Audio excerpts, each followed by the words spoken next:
Travis is friends with niggas that do funny shit. That don't mean he do. I'm talking about He did it as soon as he left. He does it. Let me ask you this, right? You missing what I'm saying? Yeah. I'm getting Travis the fuck out of here. Y'all be friendly with that nigga if you want. He would not be a pinky toe with Travis. He intentionally didn't pay the Drake part. That's being funny. Yes. I'm not going to play the Drake part of him dissing you in front of you, and that's the fucked up. That's the funny part. shit. If I got a relationship with you, okay, got it. I think that Pusha identified Travis Scott as an op prior to that day, right? Because of his history with Drake. For sure. Well, yeah, he said that the same thing happened on Sicko Mode where he was dissing Ye, and that's when he's so worried about he has a track record of this, basically. Push has been through this exact scenario. I'm just shocked.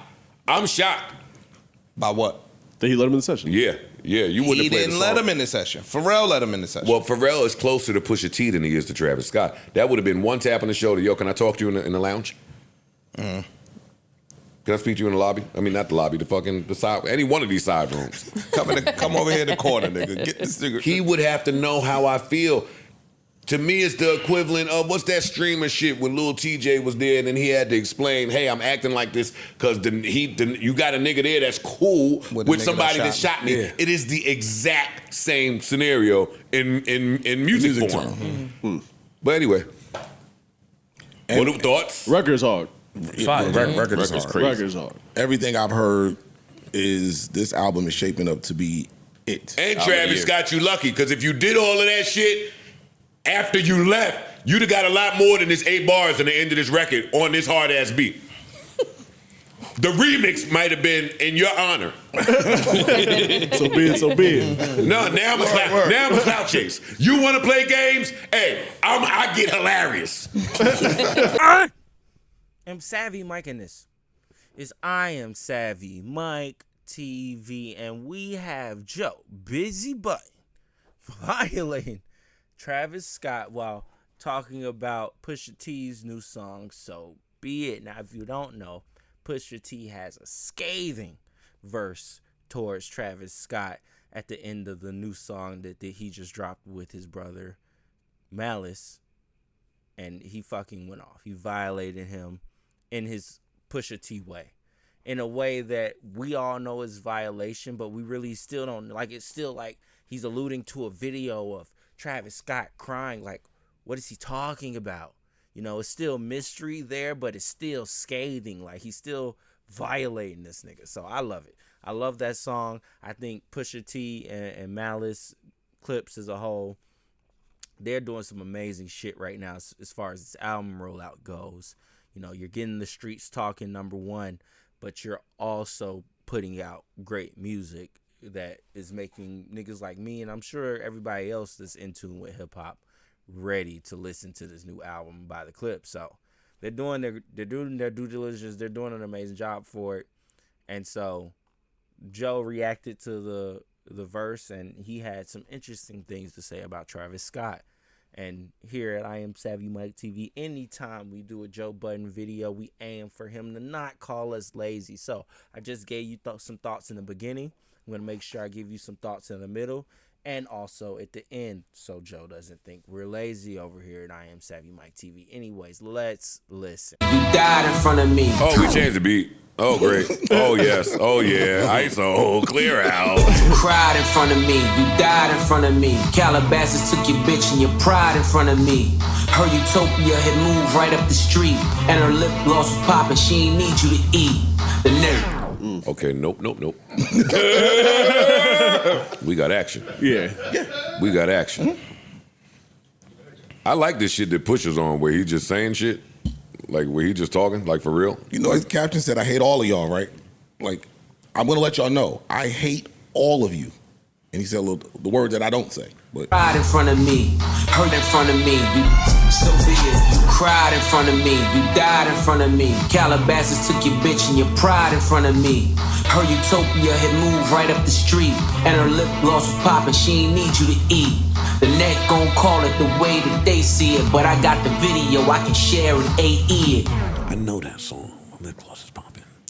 Lil Mama. Lil Mama. He's talking about Kylie. It's a play on double entendre. That guy's good. She, you know, she had the lip gloss. Also, I want to let it be known when he says he can share it and AE it. If you don't know, AE apparently it got into a scuffle with Travis Scott at Cannes Film Festival one of these years, and it was all caught on camera. Like, it was all caught on tape of AE kind of giving Travis Scott's the beats.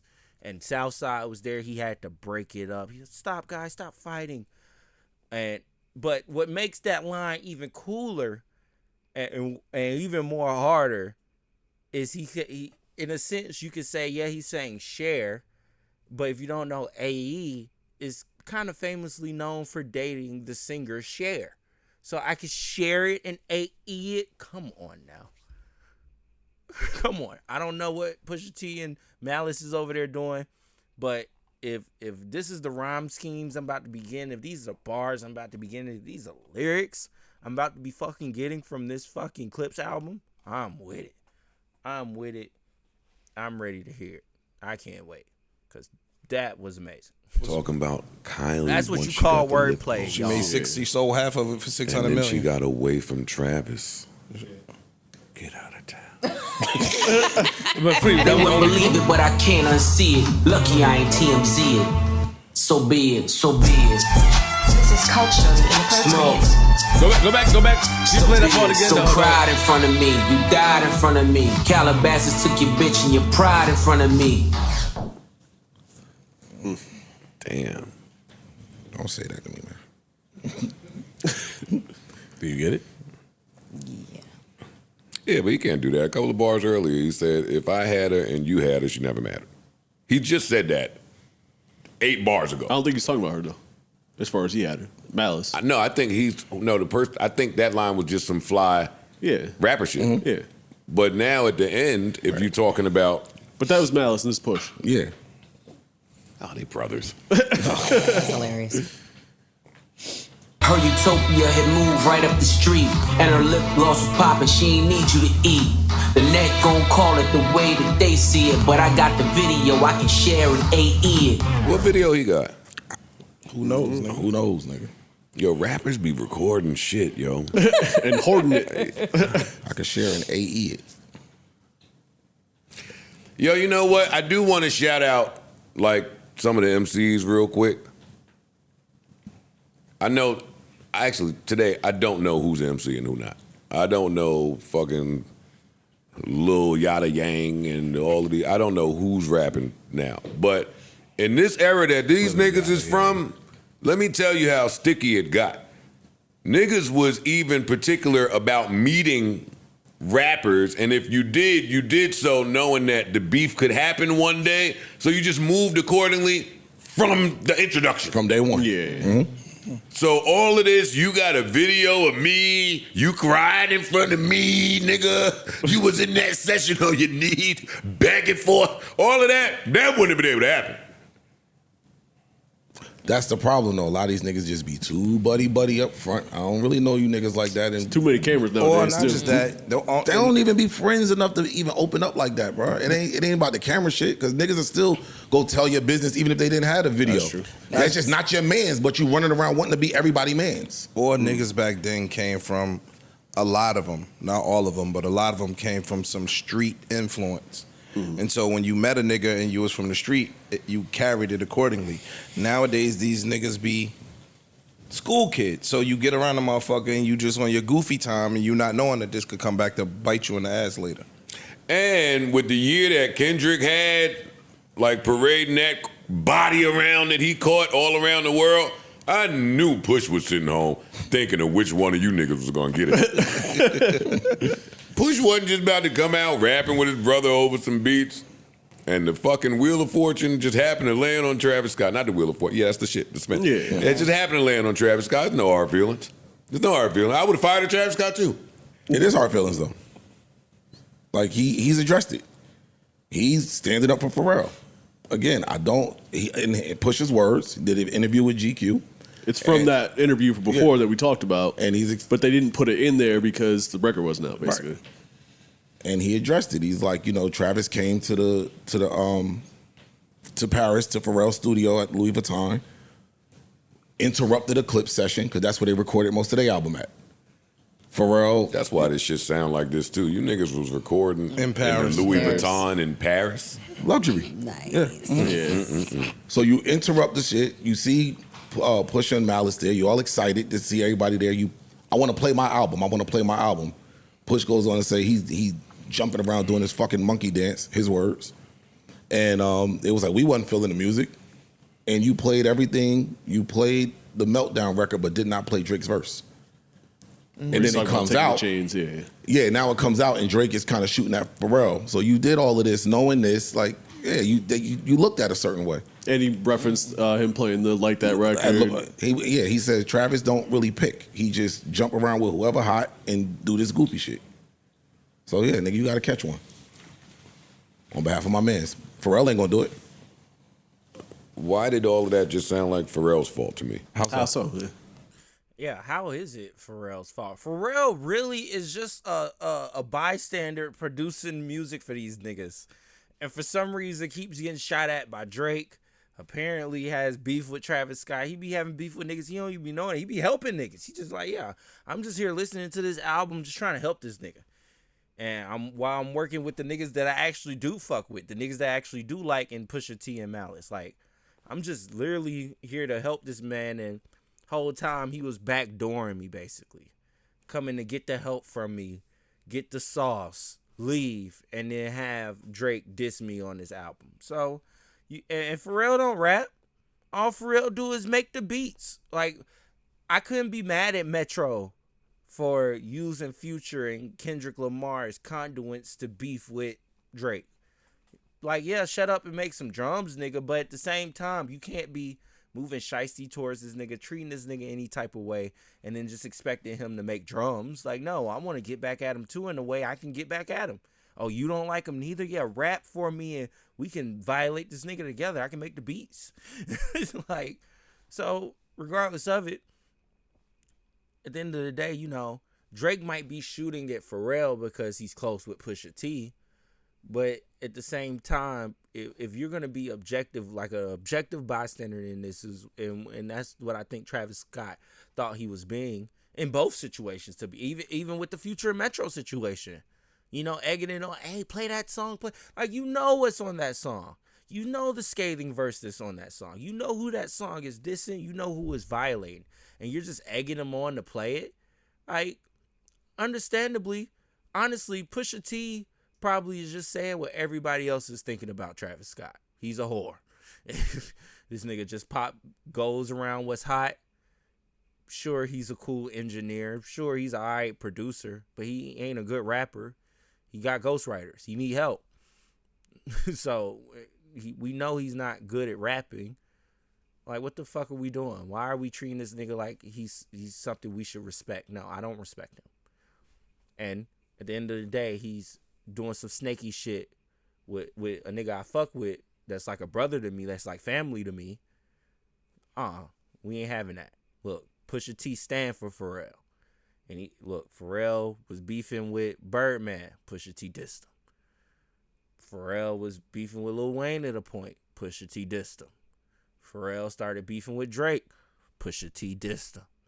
Bro, Travis Scott moving snaky around. Pusha T is going to put it on wax. And hell, he'll probably have Pharrell chopping the damn beat up. It's some nasty work going on. So you just gotta, if you're gonna, like I said, that's my advice to Travis Scott. If you're gonna be an objective bot, you can't egg shit on. When you're on the stage with Future and Metro, don't egg them on to play the song that's violating the person you fuck. Now, Drake probably thinks Travis Scott is a whore too. Like, that's what I'm saying. I'm sure Pusha T just, honestly, Drake probably heard that and was like, get that nigga. Like, this is probably the only time Drake was even on Pusha T's side, just for a little bit, but he tried to clear something up, which honestly he didn't really have to clear up, because Pusha T said in the interview that he had came and played the Meltdown track, but the Drake verse wasn't on it. Like, he literally confirmed and said that. Like, he had said it in the interviews that he had been doing. So Drake came out and said, hey, there's no way he could have heard that verse before it came out because I didn't record it until, nigga, he said that. he said that. He just said he had heard it before you had your verse on it. And then when they heard it with your verse on it, we're like, oh shit, this nigga's a snake. He's a whore. Like, come on, Drake. And I'm a Drake fan. Stop that shit. And letting them play it? Travis can't play nothing in no Louis Vuitton fucking Paris studio without Pharrell stopping this session and saying, all right, yo, let him put his CD in. Like, let's see what he got going on. I think he said that Pharrell had a beat on that record, which we know he did because some of them Travis songs that came out, Pharrell produced. Yeah. So I think that I know they got a relationship. Mm-hmm. That was the impetus, I'm sure. All right, so look, Pharrell's being nice. Yo, no. My man, come over here. But we got a relationship. We got a relationship. But you let another nigga jump on your shit and diss me, but we got a relationship. And you don't play me the record. No, but fuck that. We have a relationship. But is there a world where Travis didn't have the Drake verse? That's possible. Yeah. But if me and you got a relationship, I call you. Don't put that shit on your shit. I might call you. If I got a real relationship with you, Call and he did that, yo, I might say something. Fam. If I got a real relationship with you, Well, I'm not gonna let him do I'm it. not letting nobody do that. Well, that's But again, y'all keep putting real relationships in industry relationships. True. So I don't now, believe Travis Scott to be none of these niggas' friends. All right, cool. Well, that's what Pusha's saying. So now Pusha's drawing the line. Don't come around me with that goofy shit, nigga. If you knew a nigga's dissing my man and you in here getting beats from my man, you in here playing your shit for my man in Paris, and you know you gonna let another nigga jump on your shit and diss him, get the fuck away from me. And you're using us being in the studio together as potentially content to release. Yeah, like, you yo, I'm in the recording all of studio that. with, Fuck out of here, man. with these dudes. Hey, bro. I agree with everything that y'all are saying. Mm-hmm. I'm starting there. So whatever conversation we have is not a debate, it's not an argument. Got it. Push just went through this with Kanye. He just went through this where Kanye is chummy playing nice with niggas, inviting them over, they shooting, yada, yada, yada. If I'm the Clips, I'm saying to Pharrell, if there's one person that I don't want in my session, it's Travis Scott or any Drake friend. Cool, but what if we in the session already? A nigga came in like it ain't like this was scheduled. Yo, pull up at 3:00. He might have hit him. Yo, can I slide through right now? Sorry. And And I'm not saying that the Clips had that pull because Pharrell is Pharrell, so I'm not saying that. But when you read the GQ shit, you said Travis came in there and said, "What? It's crowded in here." Oh, all y'all here. Like he was excited. Like, oh shit. Oh, y'all here. like the whole. I don't take that like that. I don't take all y'all here to mean Travis Scott is excited. That's not what that means to me. So how you take it? Yeah, I know how you. It's a lot of people here. It's a lot of people in my session as I'm about to play my album for somebody. There's a lot going on. It's not your session. This was You bombarded my session. We have a scheduled session. We recording. You not here to record. I'm here to play my album. You came in here and we're doing you a favor. You aren't doing anything for me. The nigga that I'm being phony to, Pharrell, invited me here to play my album. So we don't know that hear he invited me here. At the first, it's a lot going on in here. Them niggas would have been kicked. Travis Scott would have had to Travis Scott his ass to fuck out my session. It depends is on what how I'm saying. He did say he interrupted the session. Yeah, you saying it like, Implying it's that a it was lot their going session. on in here with the negative connotation. He might have been, oh, damn, everybody in here? And they said he was jumping around like a monkey. He says, oh, man. Yeah, he did say he was jumping around like a monkey. No, verbatim. That's what Pusha T said. But either way, I just want to give my thoughts. I believe this is the middle. This should be the middle. It's a pretty long clip, not going to lie to you. But regardless of it, I will give my 2 cents here in saying that, Joe, you're wrong. You're wrong in this sense, in this scenario, because I don't think Pusha T and Malice would have had a studio session with Pharrell if they knew beforehand that Travis Scott would be pulling up.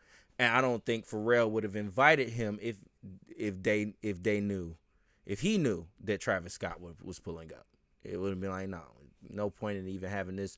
No, I think Travis Scott just pulled up with his Utopia briefcase. He don't give a fuck. He probably like, ooh, y'all here? Ooh, he probably, because he's a fucking whore. He's a fucking whore. He doesn't have anything to say on wax. He probably won't. And that's the thing too. It's kind of like this is an easy ass dub for Pusha T. This nigga Travis Scott. Y'all think only thing he gonna do is call Drake, and that's the craziest part about it. Drake probably ain't even gonna answer the fucking phone. Drake gonna look at it. Travis Scott calling. He gonna look at his phone. Wait, ain't this the same nigga that was on stage with my ops telling them to play the song that dissed me? Make sure I block this nigga. Like, what? What are we doing? No. Drake ain't picking that phone up. Unless Drake is desperate. Unless Drake feels like, in a sense, my back's against the wall. Sure, Travis, we can amend, and I can help you in this Pusha T matter.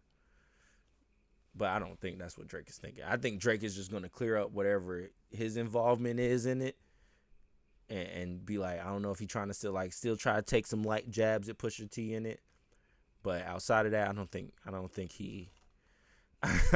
he's gonna help Travis Scott out. So Travis Scott is a island amongst himself right now. And regardless of it, if I know anything about Travis Scott music, good producer, great engineer, not a good rapper. Unless he has help. Unless there's some help in the room. Unless it's Sahai Prince somewhere sitting around. Then it sounds okay.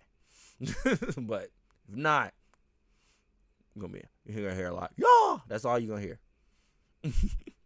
That's all you're gonna fucking hear. And everyone's here. He's smiling. He's laughing. He's jumping around, doing his. I'm not gonna say it. It's a lie. I'm telling you. But he's not saying it in the manner that you saying it. You saying it in Joe Budden terms. We weren't into the music, but he wanted to play Travis it. Wanted Scott to film us and Pharrell listening to it. See, listen to me. I'm telling y'all that rappers do shit. Rappers do this type of machismo, braggadocious, competitive. Nobody asked for competition, but if I have to play my songs in your session and it's rappers here, there's something happening. There is something going on in the air now. I got to get with the rappers. Rappers. Yeah, 'cause rappers out there.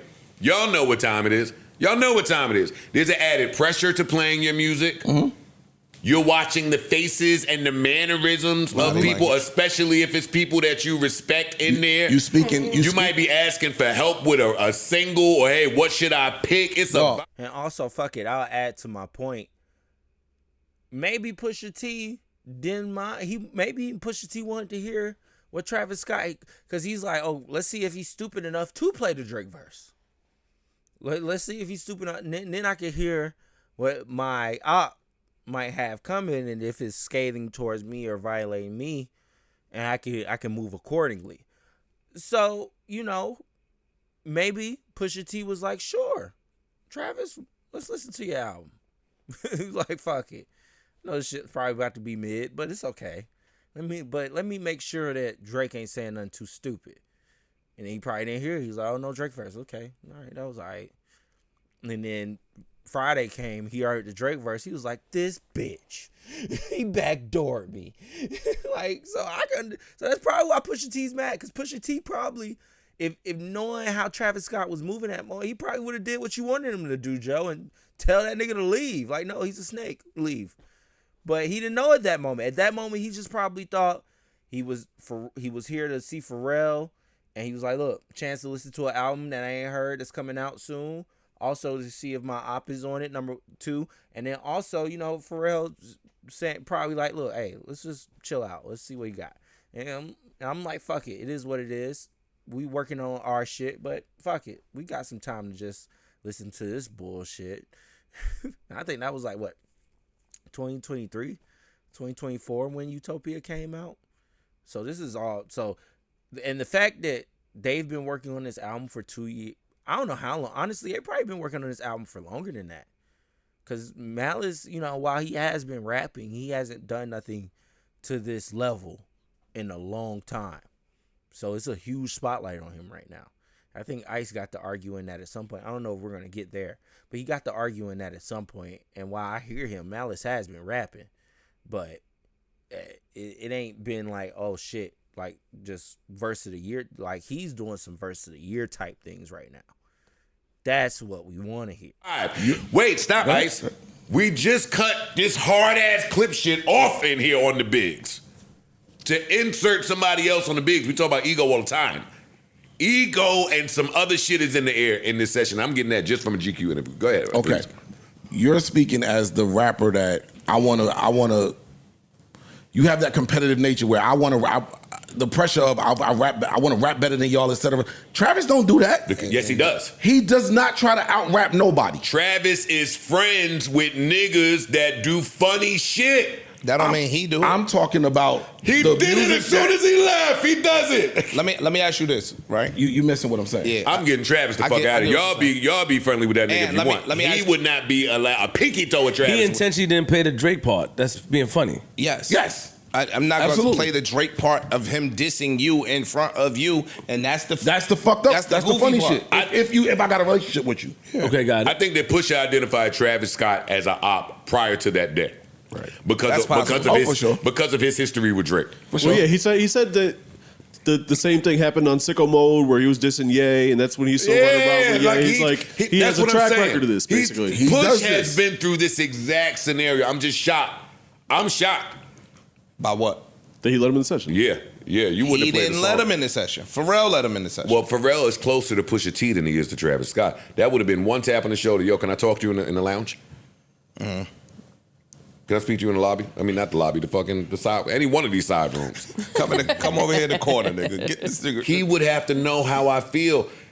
To me, it's the equivalent of what's that streamer shit when Lil TJ was there and then he had to explain, hey, I'm acting like this because you got a nigga there that's cool with somebody that shot me. Yeah. It is the exact same scenario in music form. Mm-hmm.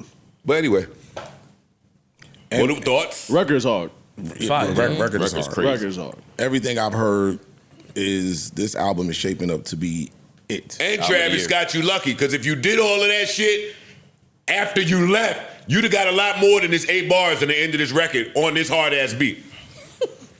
The remix might have been in your honor.